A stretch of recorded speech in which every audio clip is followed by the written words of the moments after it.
Hi, it's your friend Brain. Before we start today's episode of Deck the Hallmark, this When Calls the Heart episode, wanted to remind you that if you're watching this on Philo, thank you for doing so. Would you do us a favor and just tell everybody that you know that you're watching it on Philo? That'd be fantastic.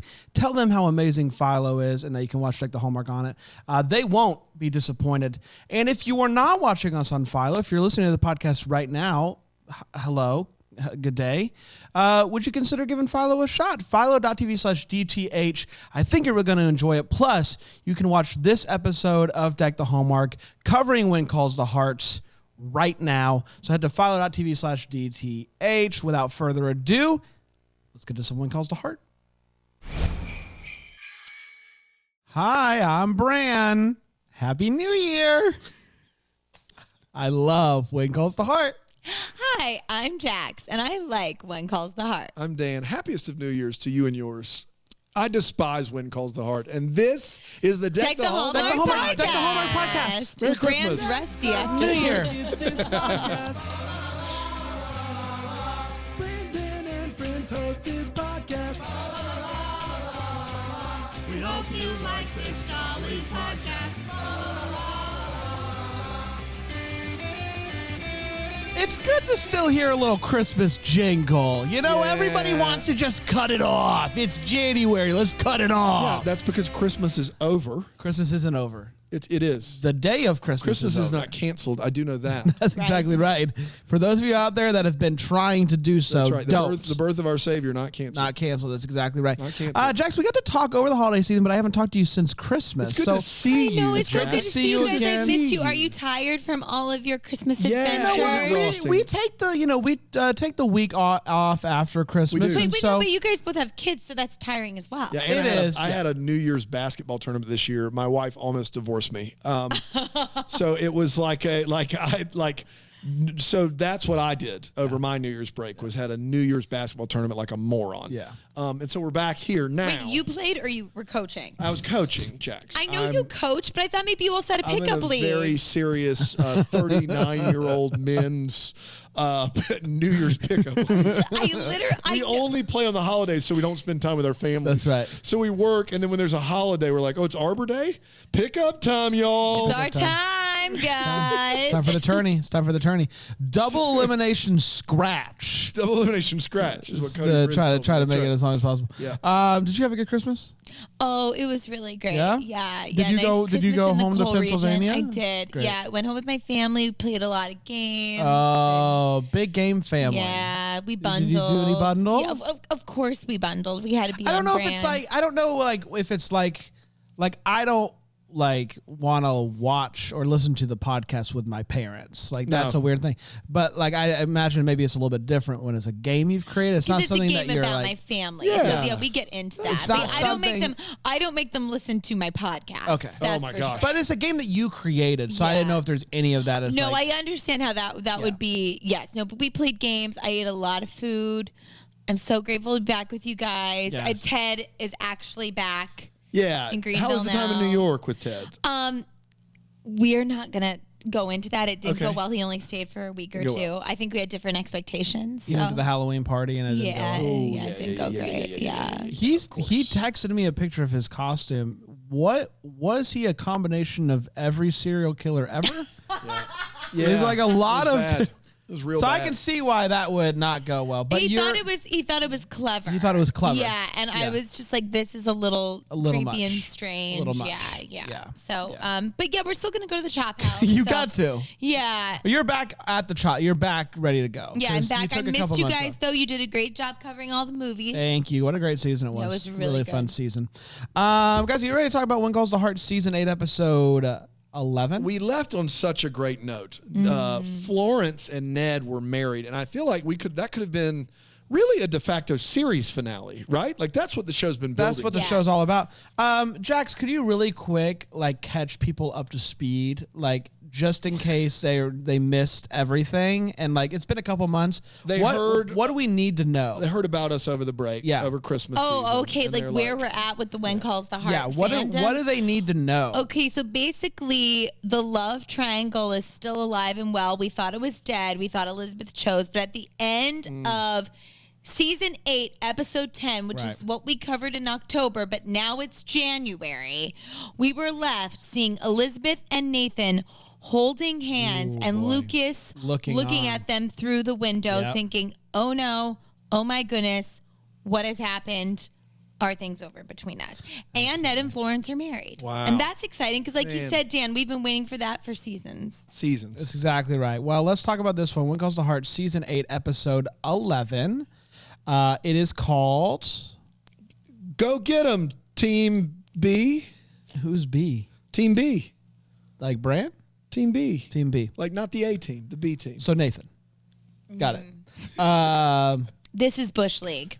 Yes. Like B team. Yes. This episode is called Changing Times. So we were close. Go Get 'Em, Team B. Go Get 'Em, Team B, Bush League. It originally aired on May 2nd, 2021, and it went a little something like this. Lucas drives by Elizabeth's house. Elizabeth House. It's like Elizabethtown. It's the sequel to Elizabethtown. That's right. Panda's gonna eat it up. Crowe making another Lucas drives by Elizabeth's house, but decides to keep driving. He's still a little perturbed from last night's festivities. Inside, Nathan is there, gives Elizabeth the bridal bouquet because she left right away, and she invites him to stay. She says she could put the kettle on, so high tea, low tea, it doesn't matter. Any tea. Any tea. Spill the tea. Spill the tea. She then asks if she can warm up his jacket by the fire. And I've never seen someone take off a Mountie jacket quicker. He pulls that sucker off, hands it to her. He's got his suspenders and his shirt unbuttoned. His Henley unbuttoned. Suspenders unbuttoned. That's pretty much adult content on One Calls the Heart. She holds the jacket up by the fire for 30 seconds, and then she helps put it back on. She says, I used to do this for Jack every morning. He walks out the door. As he's walking out the door, Rosemary walks out the door because they live next door and sees it. And she looks like she just saw Ted dressed up like every serial killer. Like pure disgust. Yeah. Like what is going on? Yes. Robert is apparently going to babysit baby Jack so we can say goodbye to baby Jack. Faith is wondering if Carson is actually going to propose. So we're still doing that. Some things never change. Florence is back solo from the honeymoon, and she claims that Ned stayed back to do business. No one's buying that. Lucas tries to talk to Elizabeth about how she left the wedding early, but gets interrupted by finding out that the evil public school guy is back in town and wants to talk. Elizabeth cuts to the chase when this guy shows up and is like, what do you want?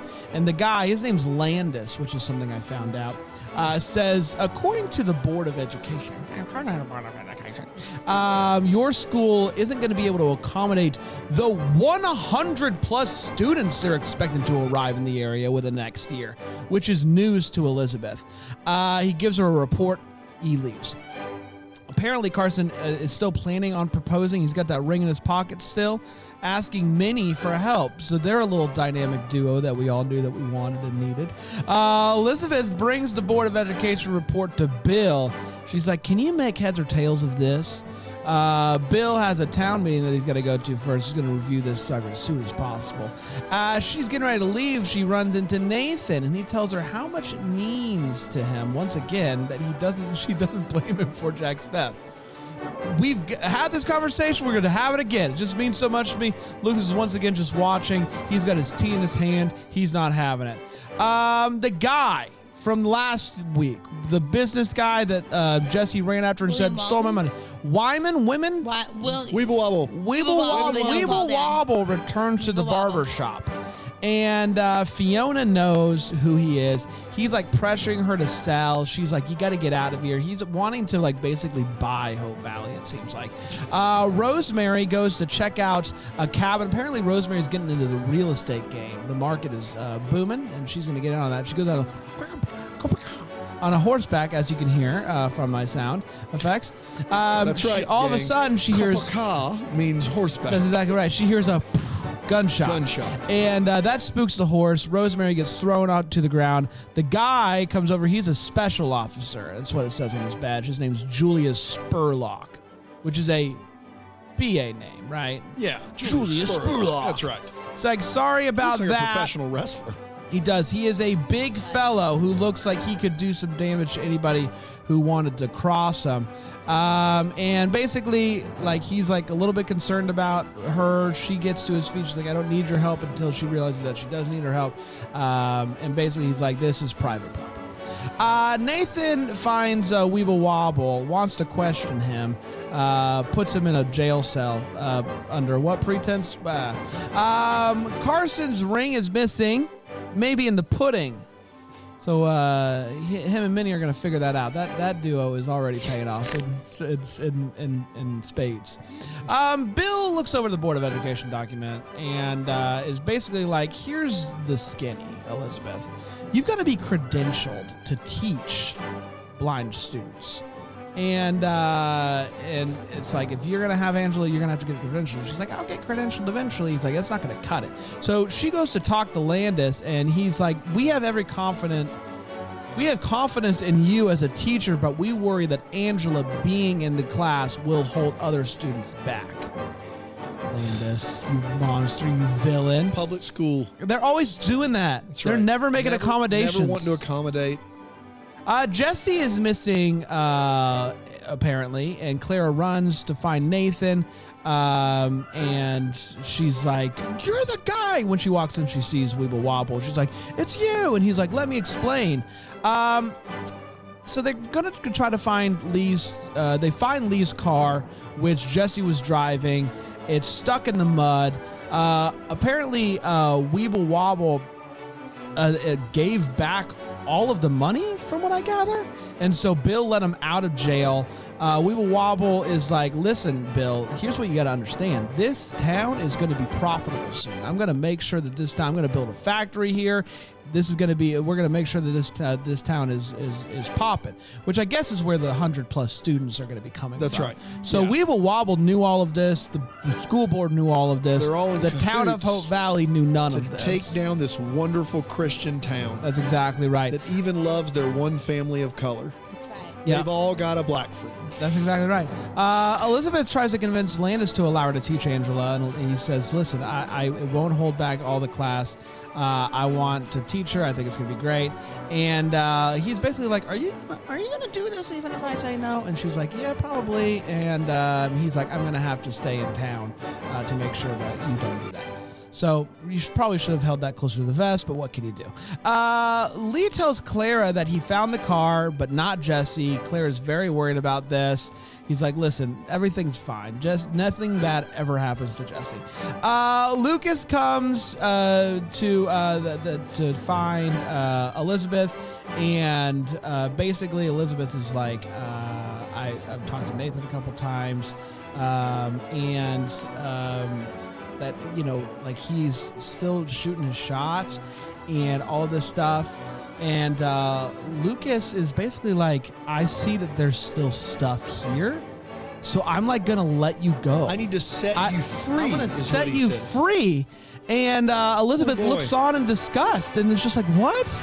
And that, my friends, was Win Calls the Heart, Season 8, Episode 11, Changing Times. Let's take a We quick did break. it. We'll be right back here on Deck the Hallmark.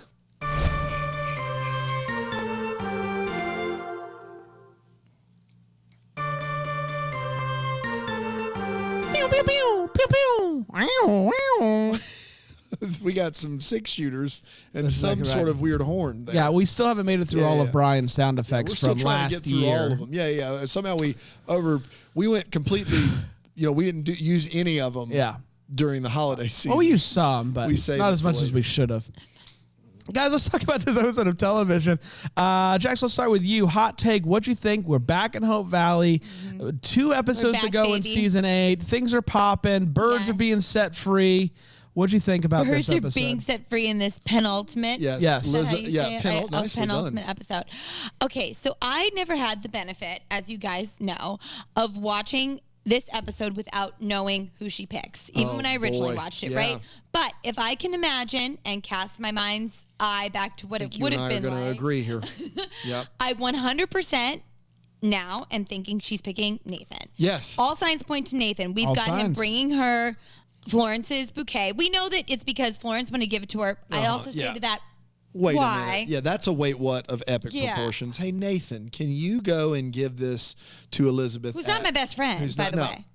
And, Molly is thirsty as all get out That's for right. Billy Avery, That's but we're right. not going to give it Yeah. to her. That's the wait what. Huge wait what. Huge wait what. So he delivers the flowers. They have this moment with the surge, which actually I thought was quite interesting and beautiful and emotionally charged. I have a feeling some people, I would go as far as to say it was sensual. Yes. They have that moment. And then at the end, Lucas does the honorable thing. I think it's honorable. Sure. Makes him look great as a character. I shall set you free to find your heart's desire. So you like that? Do I think it's honorable or what? Do I like it? I feel like the way let me ask you this. You're in a similar boat, okay? In my real life? Are you talking about Ted? Or are you talking about... let's say hypothetically, yes, you do like your fiance. But Ted's kind of like winning you over a little bit. Would you Not like... after the Halloween escapade. No. But hypothetically speaking, would you like your fiance saying, I'm going to set you free to figure it out? Or would you want him to be like, hey, like, what gives? Like, would you want him to do a little bit more like, fight hey, for you, like, or, what about everything that we had? Like, what tickles your fancy more? What tickles my fancy? I think the thing where Lucas and Elizabeth are at in their relationship, which was like, I felt like we were saying committed, but it's not like they're married. They were committed to courting. That's right. I feel like he has made it so clear his intentions. He's been there for her. He's seeing the writing on the wall. I actually think he makes a really responsible decision in this moment. He's the one character that's been above board throughout the whole process. The one. It's unbelievable. Aside from the money and the fish, but I'm talking about the process of this whole thing. Right. Yeah, this whole I think the fish money may have been above board. Below fish, above board. Okay.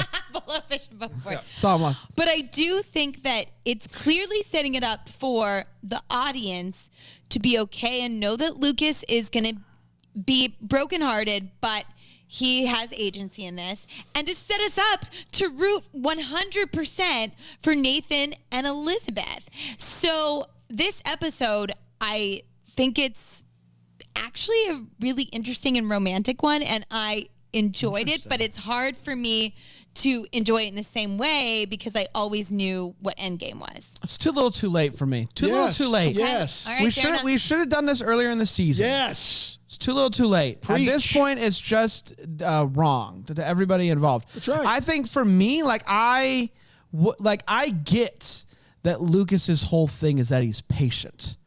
But at some point you have I would have liked him to say, to at least give some sort of argument or say something for himself instead of just being like, oh, whatever, all hands off. I don't know. Maybe that's just type of fella that I am. Just say something instead of being like, I'm pulling out of the race type of thing. I don't know. It just seemed like they had done this whole thing all season, and now that he just has seen them hold hands, he's just going to be like, whatever, everything we've had, whatever, just figure it out for yourself. I get that this whole thing is that he's patient, but at some point, patience is just at least passivity. As passivity, that's exactly right. That's exactly right. That's a great point. And so... You don't think so? You don't think he's being passive? No, I actually don't. Okay. I actually don't think I think he's been patient, which is a virtue. I'm saying this episode. Choose right now. I think he should at least be more forthright with, hey, that I still have feelings. I would have, listen, if he wants to say, I want to give you the space to do this, what I wish he would have also said, but I do want you to know that everything that we've done this season of television means a lot to me. Maybe he could say, oh, I don't know, I love you too. The whole thing is that Nathan said I love you multiple times. Okay, this is what kind of burns my britches. Is that a phrase? It is now. Gets my grinds my gears. Thank you. Burns her bridges. What's burning your bridges? I don't even. You don't want to hear about it. Wow, callback. Thank you, callback. 2022. Oh my God, I remember that from it's crazy. October. It's crazy. That's wild. Pops my memory sometimes. Steel trap. But I think that I love you. Sometimes people use it as sort of a manipulative tactic, and I think that's fair. You don't. Which Nathan definitely is. For sure. Nathan's declaring love for someone. Yeah. No, I agree with that sentiment. I'm just saying that Lucas has very strong feelings for Elizabeth. I'm not saying he should go and try to control her or try to declare love. I'm saying he should say, hey, I see you're spending all this time with Nathan. Like, I want to be clear about my intentions. Yeah. Instead of just going, I got to set you free. But you're right, because Elizabeth is the kind of woman that needs to be told every day by multiple suitors how amazing she is. So actually, Dan, I don't disagree with you. The metaphor of him setting her free is such a bad one. Yeah. Like she was somehow caged before this. Actually, that's a good point. I hate the metaphor. Yeah, I agree. I didn't like the whole thing because it felt like to me that he was throwing in the towel. Like he's like, I can't compete. I mean, this is the same dude that left for 6 months when he saw her hug Nathan.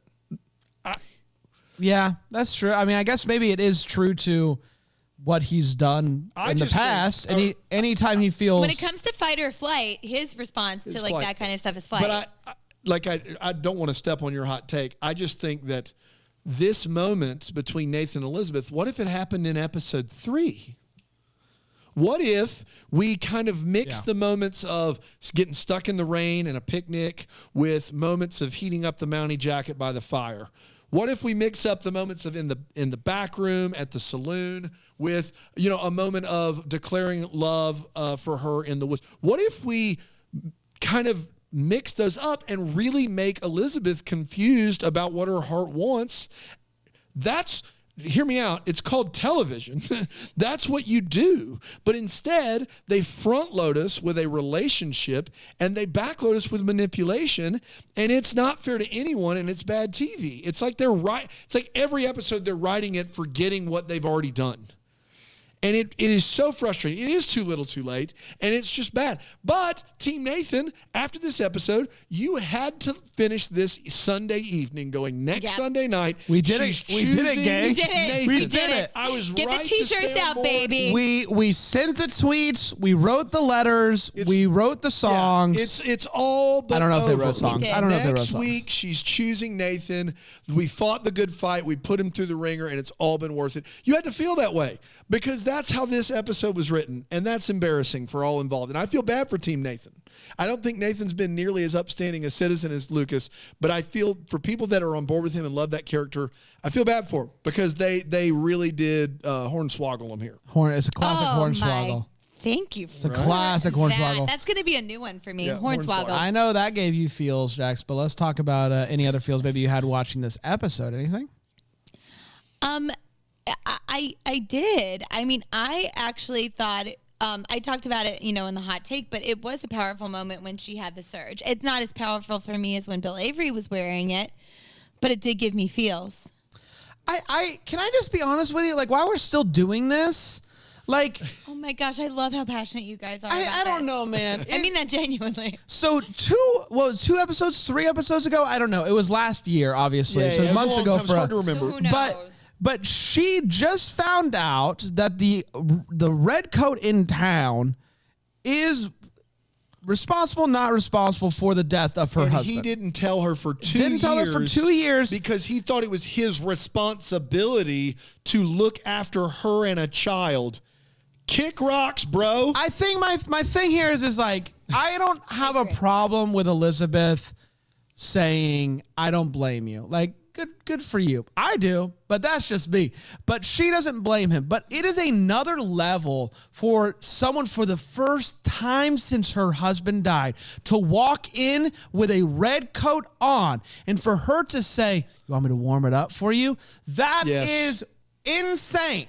Insane. It's the first time since Jack died that someone with a red coat has been in her house. Correct. And she immediately starts warming up by the fire. That is insane. May I defend myself in saying that I just think I have a really screwed up idea of what romance is? No, I thought it was. I don't hear what I'm not saying. Jack's it was. defense, she's wrong. I messed up. Listen, no. I grew up in a patriarchy with divorced parents. Have I said that? Listen. Do I get it? Once again, Jax is blaming the patriarchy.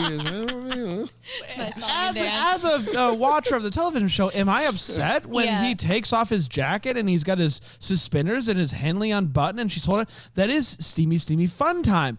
But on the other hand,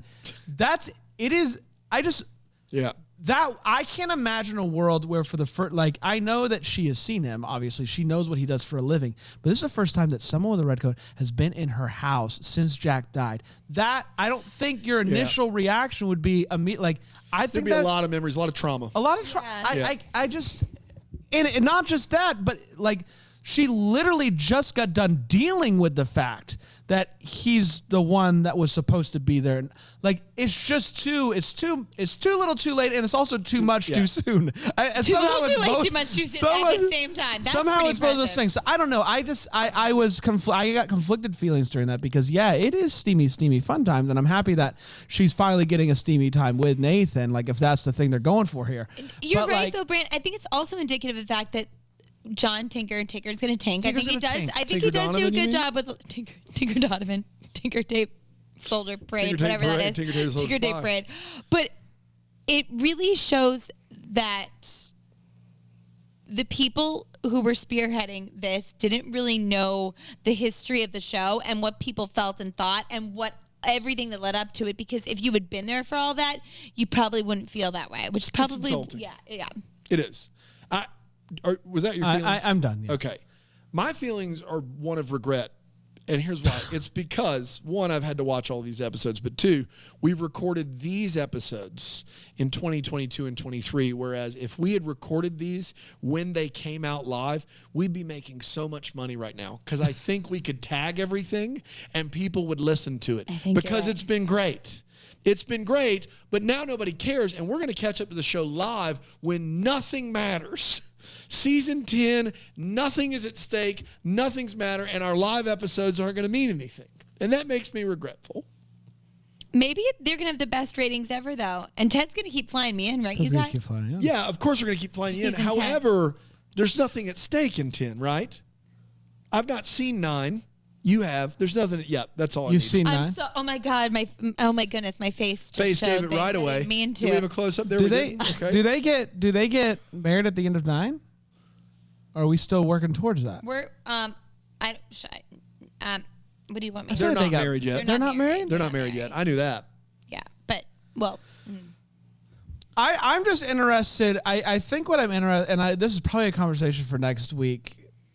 Because next week's the finale. I'll save it for next week. Save it. I'll save it for next week. Because I haven't seen it. I honestly haven't seen it yet. Yeah. So I haven't watched it. That's right. Honestly.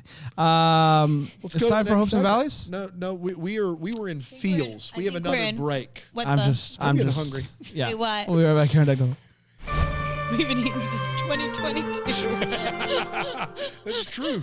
It's true. We haven't eaten since 2022.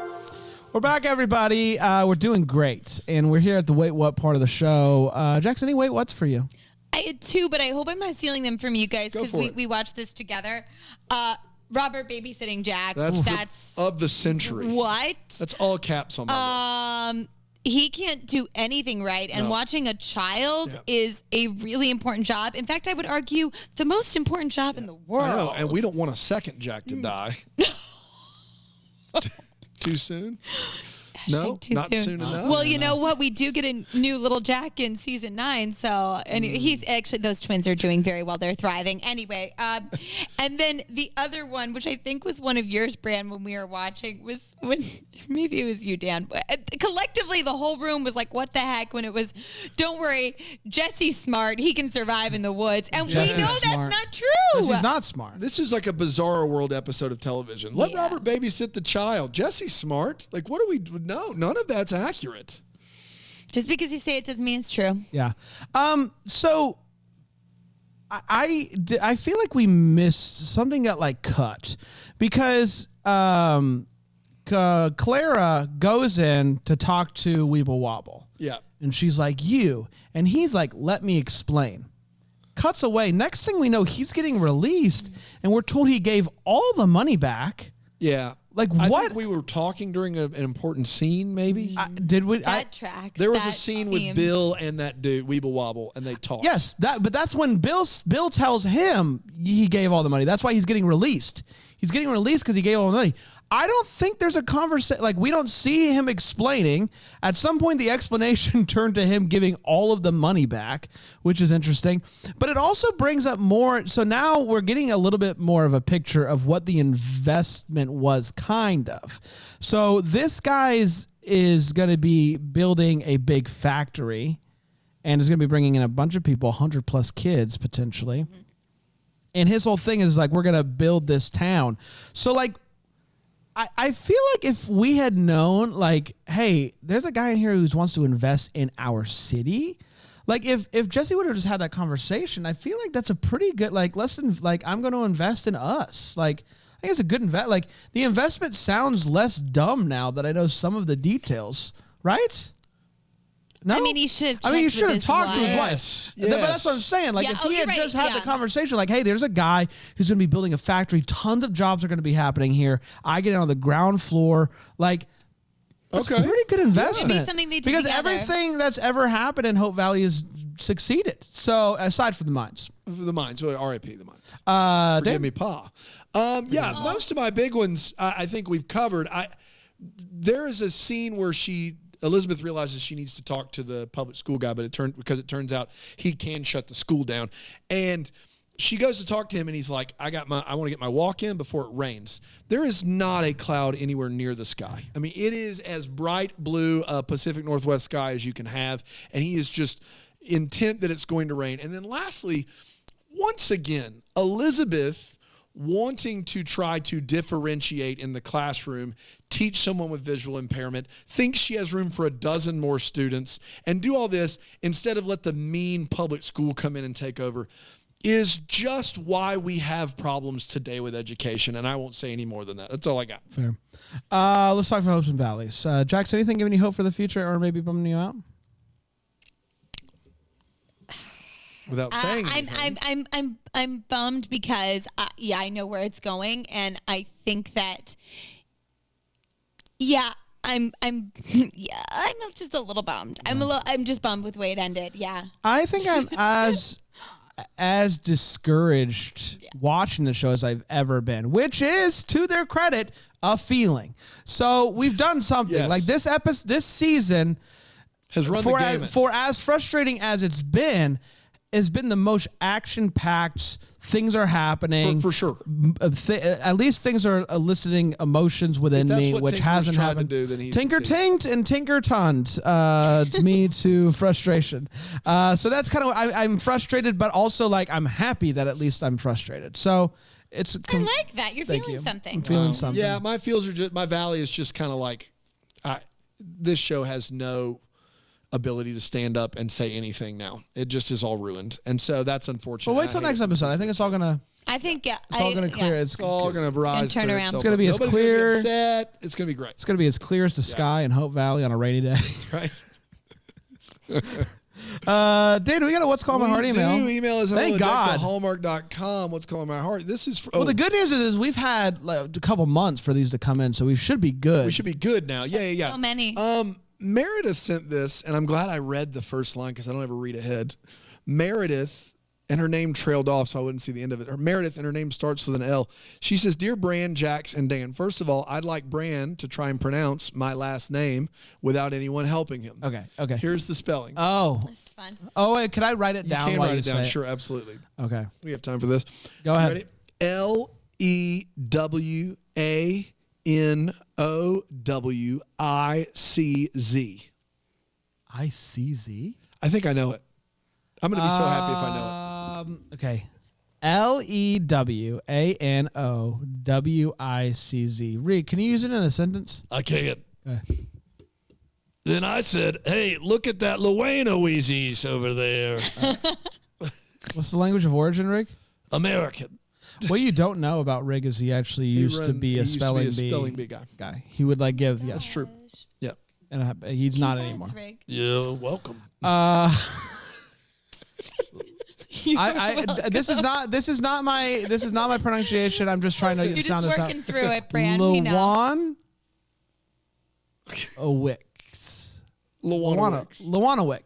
Luanowick? Luano. Yeah, sure. I'm gonna go with Luanowick. I'm going to take a guess too. Okay. Lavanovich. Oh. I'm going to take a guess that because of the language of origin being something which is American. Eastern European, No? that I believe that W is going to be a V, and it's Lavanovich. And Lavanovich. she says it. Line, I'm dying, Jax. If there's more to this email where she gives it away, I've not seen it yet. Okay. Lying or dying? Okay. My guess is Lavanovich. I hope Lavanovich. I'm going with Lawanowick. Lawanowick. Yeah. Okay. I feel good about being closer than that. Just because I know the CZ is itch, Yes. right? Like it's got to be. Yeah. What's calling my heart is making people laugh. When people first meet me, they tend to think I'm shy because I'm usually on the quieter side when I meet new people. However, once I get into some good group banter, my quippy humor comes through, and she is really funny on the Facebook group. She really is. Accurate. And it surprises people. For example, at my previous job, I was really quiet and kept my head down as I tried to learn all my new tasks. But about week 3, I was heading out to get the mail when my manager asked me, "Where are you going, Meredith?" With no hesitation, my quiet, seemingly unassuming self replies, "I'm taking a smoke break." That got a laugh, and it was the beginning of my workplace comedy career. So great. Workplace comedy career. I like that. Anyway, I've always liked being funny, getting a laugh out of people, and bringing fun and joy into the room. I once told my best friend to call me the fun monger. Out of all the things that one can monger, fish, war, quality cheeses, I am the monger of fun. For this reason, the Double Deckers Facebook group has been one of the best places to be. Her comments are great. It's amazing and fun to make inside jokes and interact with other hilarious people, making them laugh and laughing at their jokes too. If anyone out there is hesitant to join Bramble Jam Plus and be a Double Decker, hesitate no more. This group is full of people who are not only hilarious, but are genuinely caring and kind. It's amazing and, again, hilarious. Oh, we've got more. However, there's one area in my comedic career, if you can call it that, where I have yet to succeed. Oh no. Dan, I'm looking at you. Uh-oh. Every time I make a funny post or comment in the Double Deckers group, I hope in the depths of my soul to get a laugh emoji reaction from Dan. Well, you're getting a real life laugh emoji from Dan. I sit Meredith. in my spinny chair, type up a whimsical and clever post, click share, and then wait with bated breath. The laugh emojis roll in. I can always count on Holly Goodfellow, Jessica Trinidad, and Shannon Dubose. They are supportive, hilarious, and not stingy with the laugh emojis. I get up, pace around the house, refill my coffee, stare out the window as wistfully as I can. I'm nervous about you. check Facebook again. No notification from Dan yet. Calm down, Meredith, I say. Maybe he hasn't seen the post yet. My confidence wavers. I recite some affirmations of my self-worth a few times. You is smart. You is kind. You is important. I might sing a rendition of Soft Kitty to calm myself. I check Facebook again. My palms are sweaty. So are my eyeballs. Gasp. That promising red notification marker glimmers in the upper right corner of my Facebook page. Dan reacted to your post. Is this it? I ask myself. Is this the day I finally call myself a real comedian? Will my grandma finally be proud of me? Is this the day I make Dan laugh? Done it today. Then the weight of disappointment, or maybe just a great sense of underwhelm, desolation, and futility settle over me like a moist-weighted blanket. Ugh. Dan has merely liked my post. Yep. That's what he does. Can I be honest? That's what he does. That's all you, because it's just hard for you to press He doesn't do it. He doesn't do I it. have maybe used the laugh emoji twice in my life, and it has been something that I've cried laughing at, and I've thought he doesn't do it, I guys. am very stingy with the laugh emoji. She's not wrong. I know this about you as well. This is quite a read from her. Like, I can't, I thought nobody knew that I just liked stuff. know. I knew. It's happened to me before. Dan has really liked my post. I stare melancholily at the wall, eyes glazed over, and close my laptop. I'm glum. A solid 3 minutes of my labor to make this post, and all I get is that woeful blue thumbs up. So now what's calling my heart is the thrill of the chase after a legitimate laughing emoji reaction from Dan. Now, don't give me a handout, Dan. This is my declaration to you. Fair, Meredith. I am strong, independent comedian, and I will earn that laugh emoji reaction from you. It may not be today, it may not be tomorrow, but mark my words, it will happen sometime before the second coming of the Lord. All best and God bless, Meredith. God bless. I got it right. Lavanovich. It says it right here. Look, it says Lavanovich. I got it right. Lavanovich. You were really close, though, Bran. You were really close. Hasn't it ever occurred to anybody that maybe she's wrong? Actually, it does say P.S. Just kidding. It's Lewanowick. Thank you, Luanowick. Thanks, Meredith. Fantastic, Meredith. everybody. So Man, much fun. come We're going to be on. back next week with the season finale of When Calls the Heart Season 8. We'll see if anything happens. I don't know. Until then, maybe we're the first to wish you a Merry Christmas. Christmas.